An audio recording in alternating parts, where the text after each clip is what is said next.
দিন পরে পুরো গ্রাম স্তব্ধ হয়ে গেল। ভোরবেলা বটগাছের ডালে মেঘলার ঝুলন্ত দেহ পাওয়া গেল। তার শাড়ি বৃষ্টিতে ভিজে গিয়েছিল, চোখ দুটি অস্বাভাবিকভাবে খোলা ছিল, মুখে জমেছিল এক অদ্ভুত হাসি।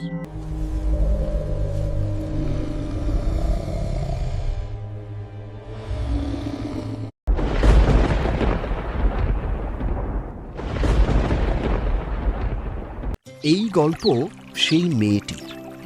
তার নাম ছিল মেঘলা। মেঘলা ছিল গ্রামের সবচেয়ে সুন্দরী মেয়ে। তার বড় বড় চোখ, কোমর ছোঁয়া কালো চুল আর মিষ্টি হাসিতে যে কেউ মুগ্ধ হয়ে যেত। কিন্তু তার হৃদয় জয় করেছিল মাত্র একজন মানুষ, অর্ণব।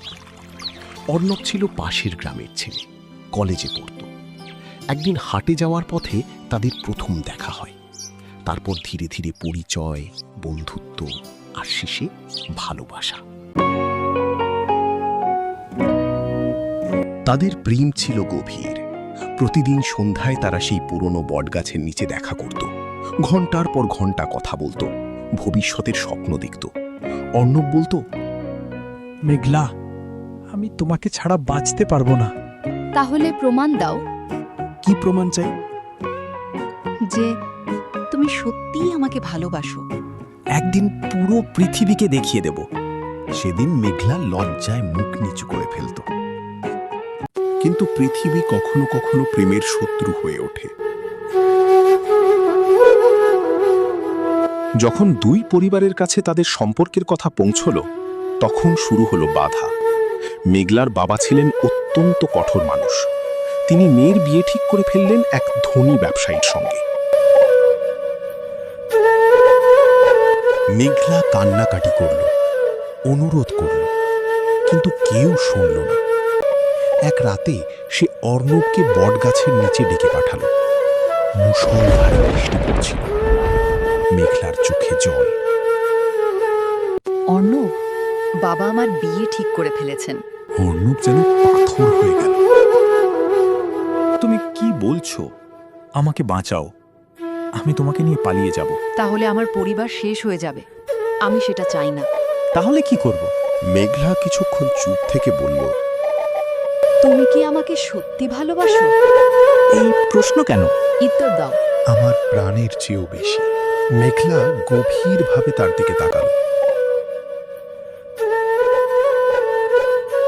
তাহলে যদি আমি মরে যাই, তবুও কি আমাকে ভালোবাসবে? এসব বাজে কথা বলো না। মেঘলা কেবল রহস্যময় হাসি হাসল। সেই রাতেই তাদের শেষ দেখা হয়েছিল। 3 দিন পরে পুরো গ্রাম স্তব্ধ হয়ে গেল। ভোরবেলা বটগাছের ডালে মেঘলার ঝুলন্ত দেহ পাওয়া গেল।